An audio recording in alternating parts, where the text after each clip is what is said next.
Welcome to Conversations with C News. I am Dion Batiste. I am now joined by Nikolai Edwards, who is the Vice Chairman for Policy, Advocacy and Projects in the Commonwealth Youth Council. Nikolai, thank you for joining us and welcome. Thank you very much for having me. As the conversation on rape culture rages on here in Trinidad and Tobago, do you think that the term rape culture aptly describes what happens here? Yeah, I do think so, because if you would limit it, as persons have been doing, to simply catcalling or a grab or a pass here and there, you would find that a lot of those persons would have the potential to go on and actually commit the act of physical rape, penetrative rape. But the instance of that kind of emotional scarring, that in and of itself is rape. And persons need to understand that in no form or fashion is that okay or acceptable, because of the trauma that goes along with that.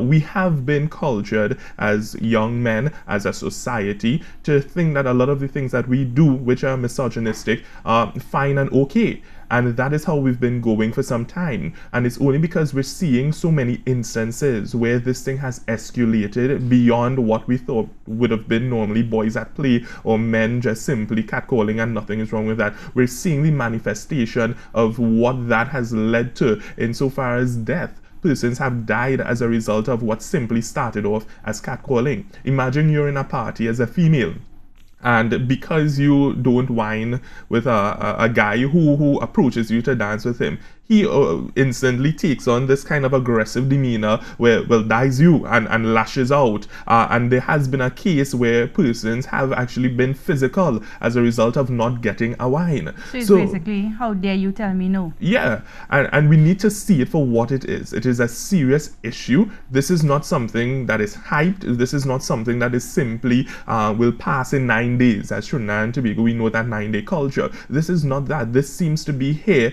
and has been here for some time, but it's how we deal with it as a society moving forward.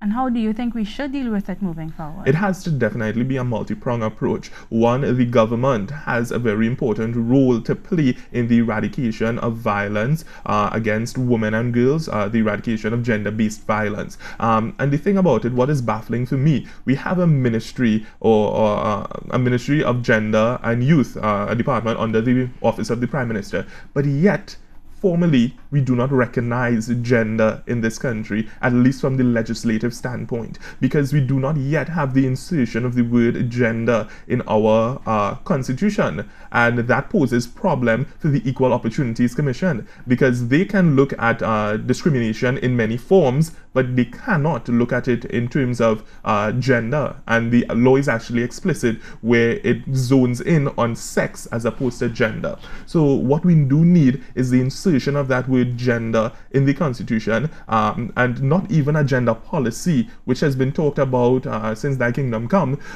would solve that problem, because a policy simply the government saying that this is what we intend to do, or this is the way things should be done, but just do it. So insert the word gender, and that can lead to the police service having a category of crime called gender-based violence, because in Trinidad and Tobago, gender-based violence is not a recognized term, especially when you come to crime-fighting initiatives. So that is a serious problem, and that once that word, and many people may think, well, that's just a small word, but look at the power and the effect, the ripple effect that will have in how we treat with that as a society. Education is very, very important. Health and family life education specifically. Before, the conversation would have centered on sex ed, right? But we needed more than just sex ed, and therefore the health and family life education came to the fore, and it has been implemented in some schools, but there is not an overhaul attitude, overarching attitude by the ministry, by the government, by teachers and whatnot to implement and fully roll out health and family life HFLE in the curriculum across the school. And just imagine where there is a gap with parents not being home, parents not teaching their children about sex, and you're actually seeing where young girls are getting their period, entering puberty earlier and earlier, and they're not having that kind of education and that kind of contact where they can speak to someone when they're at school, where they could speak to someone outside of the home and whatnot about the things that they're going through, because they themselves do not know. So we definitely need that involved in the the curriculum in the schools in a big way. So those are at least two things that we can do as a society, as a government, to ensure that the issue of gender-based violence is given the kind of attention that is necessary to end the kind of culture that we've created in Trinidad and Tobago. Okay. Do you think, though, or what do you think has to happen for people to have faith in the police service to correctly address instances of rape culture or gender-based violence? So, as I said, the police service itself is weak in terms of there is so much that the police service can do with the limited legislation to treat with that.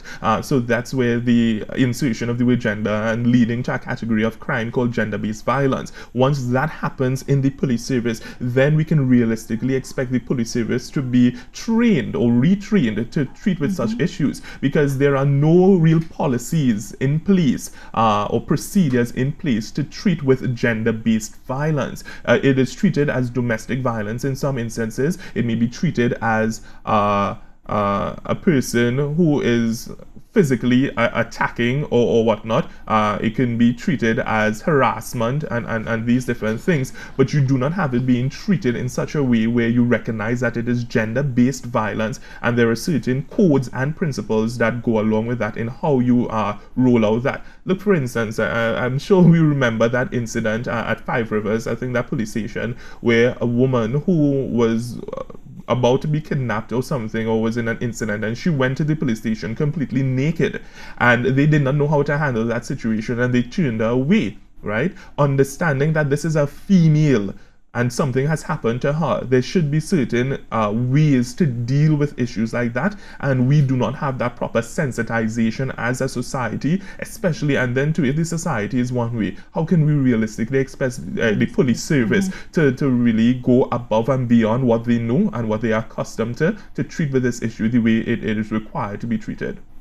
Okay, how do you think, or why do you think, rather, so many people seem to be okay with trivializing the whole conversation on rape culture, especially taking into consideration how many women have come forward to share their experiences, be it via TV, radio, or social media? Sure. Because the thing is, this conversation has come up and is creating the wrongs, making the wrongs in terms of now it's part of our everyday discussion. But at the same time, when you look right around the corner, what do we have? Carnival coming up.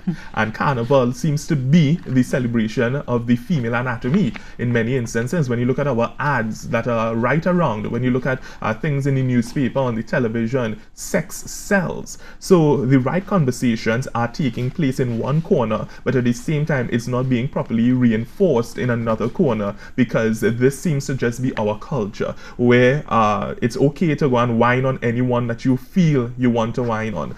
The music as well, a thief in a wine, doing this, that, and the other. People need to understand how we have been priming ourselves as a society to see rape culture as being okay. This has been done over years and years, and now it's very hard, apparently, to break away from that, because you do not have all hands on deck in terms of how do we tackle this issue. We will forever believe that sex sells. These ad agencies, when they're looking at revenue versus an issue that is plaguing women, and they would start to quantify, because society is starting to justify this, quantify, yes, 45 women or 40 something plus women out of the how much ever hundreds of women or persons rather would have been murdered. We look at it that, okay, that's a small number. We start to quantify these things, and when it does not look exorbitant, when it does not look abnormal, we accept it as it's just a simple peak, and then there will be a valley in terms of that data. So we do not fully accept that one life lost is one life too many. One female who has been a victim of gender-based violence is one victim too many. And until we start to have that kind of thinking, we won't reach anywhere. Catcalling is not new to Trinidad and Tobago. Men feeling free to grab and group on a woman while she walks the street is not new to Trinidad and Tobago. Why do you think that now the conversation seems to have really taken root and people are coming on board with the movement to try to eradicate rape culture? Because for one, I do think that today women are a bit more vocal about it, because when you look at that young lady who was on the promenade, and she was being harassed by these men who were saying derogatory things to her, she got to the point where she put it on social media, where she was retaliating, and we're now starting to see instances where women are fighting back, and they have such a platform now, which they can express themselves. The Life in Leggings is a wonderful movement to bring attention to the issues that we are facing right now when it comes to gender-based violence and women being harassed and whatnot. So I do think now is a good time in history where we as a society, we're actually standing up and saying, no, enough is enough. There will be the naysayers, there will be the persons who are saying, so what about men? And we have our problems too. Yes, but when you look at it, women and young girls are more vulnerable in society. When you look at a man's strength, a physical strength versus that of a woman, and as well as sometimes that fear that grapples a person, because we are taught in such a way, women are taught that you must be careful. Be very careful. Watch out your surroundings, this, that, and the other. Men, on the other hand, they do not get that lecture as well as a woman. So in that, you see women are already being taught to be extremely careful. They walk with that fear every day that they leave their house, and sometimes they even have that fear within their homes. I remember as a boy growing up, when I was in my teens and whatnot, I would have been going out to parties all hours of the night. I don't know how I'm reaching and don't know how I'm going to return home. That was a privilege that I had that other women or other females my age did not have, because they would have been a greater victim, or they were in better stead for something to happen to them versus me. Right? And I'm not saying that things do not happen to young men, to men in general and stuff, but the fact is that women and girls are more vulnerable to the attacks, especially when it comes to gender-based violence. When it comes to any kind of sort of violence that takes place, you would see that women usually are greater victims when it comes to that. We're not talking about gang warfare, because that is something that is a red herring, that is a distraction. It comes just like you see in the United States that Black Lives Matter, and then the argument is that black people are killing black people off and whatnot. Yes, we acknowledge that. But the fact is that they are more prone in that instance when they come in contact with a white police officer and they are a black pedestrian or whatever the case is. The same thing applies. Women stand a greater chance of sexual harassment in the workplace, sexual harassment in school, sexual harassment in their communities, down to even the church, right? And we need to acknowledge this and take this forward for what it is. It's often said that women should be careful and women should not be walking around alone. They should move around in groups and take responsibility for their safety. In response to things like that, some people are saying, why not hold men accountable for their actions instead of trying to put everything, the burden of everything, on the woman? Care to respond to that? The thing is that, why is it that society has to be so unequal where certain rules are given to women versus men? It should be equal right across the board, where if you're saying that a woman should walk in groups and whatnot, men should be walking in groups as well. And that's where we have the inequality in society. And the fact is, yes, as I was stating earlier, women are more prone to these attacks. We need to create an enabling and a safe environment for all persons involved, but understanding that right now we need to take care of our women and our girls in society. It should not be, because what we're doing a lot of the time is blaming the victim.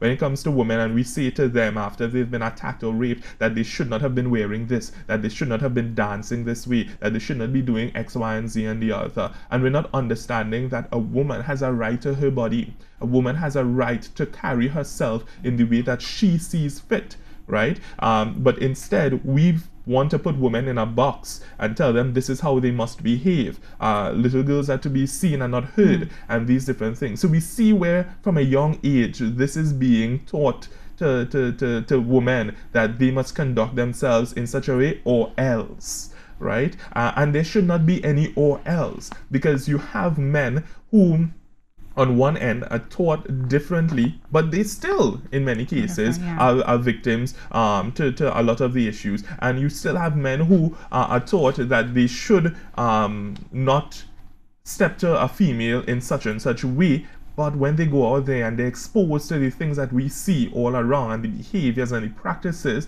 they fall right into exactly what we did not want them to be. For me, for instance, I grew up with my mother and my grandmother. I grew up in the church. My mother had a hair salon, and I used to be there all the time after school waiting for her. And I would have had a particular experience through all of that, where I would have respected women because that is what I was around. That is what I understood and stuff. And later on, when my father was back in my life and stuff, I would have seen things through different eyes. But the fact is that remained with me, those experiences, knowing that you have your grandmother and your mother and you must respect them, and as such you must respect persons the way you want them to be respected. That stuck with me. Persons have sisters, they have cousins, they have nieces, and all these other things. And men really need to now step up to the plate and understand that they should not want or allow what is happening to women to happen to them, because they would not want that to happen to the women in their lives.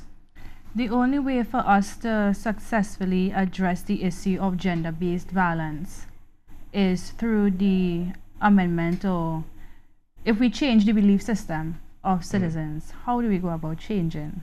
Well, for one, you can't legislate behavior, right? Because I would use, let's say, driving on the bus route as an example, right?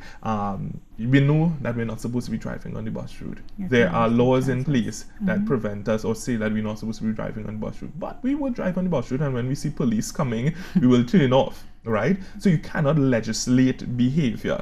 However, you can have things working in tandem. So we do need the insertion of the word gender in our constitution, in how we conduct our business as a country, how we treat with our citizenry as a country. The word gender is very important. But at the same time, we need on the ground these NGOs, these grassroots organizations, to be spreading the message that this is wrong. We need to understand that society, because the fact is, and I was reading this last night, one of the reasons that we have crime, as in any society, is because the expectations seem to not match with the opportunities that are available. So we teach persons that they have to go to university, that they have to get a job right after. Are there jobs afterwards?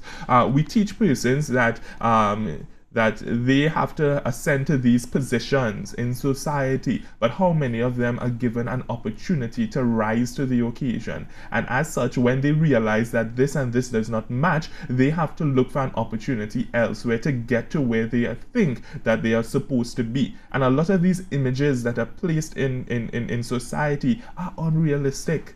Right? You would have some persons getting by and rising to the occasions, but in other cases, you do not have that. So the same thing applies with right now, if you have government officials stating that this is the way it's supposed to be and you're supposed to be able to protect yourself, whatnot, and the other, why are the mechanisms not in place? So it goes right around. Everyone has an active role to play in how we treat with the issue of gender-based violence, in how we treat and protect our women and young girls in society, and then by extension, our boys and our men. Because the fact is, everyone in this country is at risk in some form or the other. Okay, Nikolai, as we prepare to wrap up, what are your thoughts on the on non-lethal weapons being legalized so women could protect themselves from potentially dangerous situations? I do think that it is necessary. It is a powerful tool for women to protect themselves. Yes, the argument is, and the criticism is, that some of the perpetrators may be the ones who would actually take up on these things and commit crimes in non-lethal ways and what have you. The fact is that we need to empower women in some way or the other. If we're not doing it legislatively, if we're not doing it with our institutions and stuff, we need to give them the safety and the security or the peace of mind that they can walk and purchase something and that they can carry around this to protect themselves. Since this incident, and even before it, there were persons who were being told, here, go around with this knife. Mothers telling their daughters, walk with a knife and what have you. And even I can say that when I pull up to a traffic light, I lock my doors, and that is an immediate reaction. So imagine far less for a woman who feels powerless simply in the presence of a man on a day-to-day basis. clutching their purse, being in an elevator and pulling to one corner. This is the reality in which we live. So I do think that we should give women the opportunity to purchase non-lethal weapons to protect themselves. Okay, Nikolai, thank you so much for Sure, joining us. not a Thank you for problem. sharing your thoughts on the issue. My pleasure. And so ends this installment of Conversations with C News. Stay tuned as we continue the conversation on the pervasiveness of rape culture here in Trinidad and Tobago and how it can be addressed.